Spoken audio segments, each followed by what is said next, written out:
Kick-ass facts! Pew, pew, pew, pew! Who else was right? I'll tell you.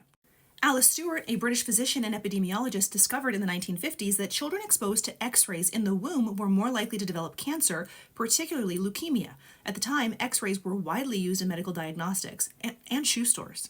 They used to X-ray your feet to see what size your shoes were. And Stewart's findings were met with skepticism and hostility from the medical community, and many dismissed her research. Over the years, research confirmed her findings, leading to a significant reduction in the use of X-rays during pregnancy. Her work is now recognized as a major contribution to the field of radiation safety. Roger Boisjoly, an engineer, was one of the people who raised concerns about the safety of the O-rings in the Space Shuttle Challenger's solid rocket boosters.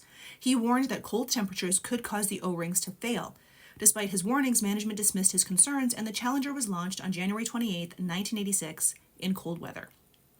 The shuttle disintegrated 73 seconds after launch, killing all 7 crew members and potentially traumatizing countless numbers of children around the world who all gathered around a fucking tube TV that their teacher wheeled in on that trolley with a janky leg so they could watch it.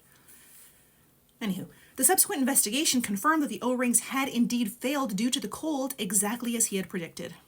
Corey Feldman, star of hit films like The Goonies, Stand By Me, and The Lost Boys, 3 movies of my childhood, began speaking out about the widespread essay of children in Hollywood. He claimed that both he and Corey Haim, R.I.P., were victims of powerful figures in the industry.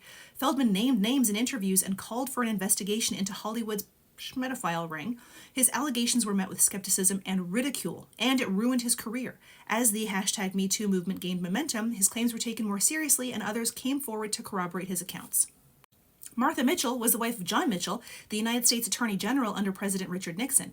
During the Watergate scandal in the early 1970s, Martha began speaking out about the illegal activities she believed were being conducted by the Nixon administration, including the break-in at the Democratic National Committee headquarters. She was called mentally unstable and forcibly sedated by her husband's security detail to keep her from speaking to the press. She was ridiculed by the media and the public. After Nixon's resignation and the full extent of the Watergate scandal was revealed, it became clear that Martha had been telling the truth. The term, the Martha Mitchell effect, was coined to describe the process of discrediting someone by falsely labeling them as delusional. She is now remembered as one of the earliest whistleblowers of the scandal. Erin Brockovich, an American legal clerk and environmental activist who played a pivotal role in building a case against the Pacific Gas and Electric Company, PG&E, in 1993. You can watch the movie if you like. Brockovich helped uncover that PG&E had been contaminating the water supply of Hinckley, California, with carcinogenic chemicals which led to numerous health problems among the residents. PG&E attempted to downplay the contamination and discredit her findings. The case resulted in $333 million settlements, the largest ever paid in a direct action lawsuit at the time. Her work also brought attention to the environmental issues and corporate accountability. Elizabeth Warren, now a U.S. Senator, was a Harvard Law School professor specializing in bankruptcy and consumer protection. In the early 2000s, she was one of the leading voices warning against the growing risks in the subprime mortgage market and broader financial system.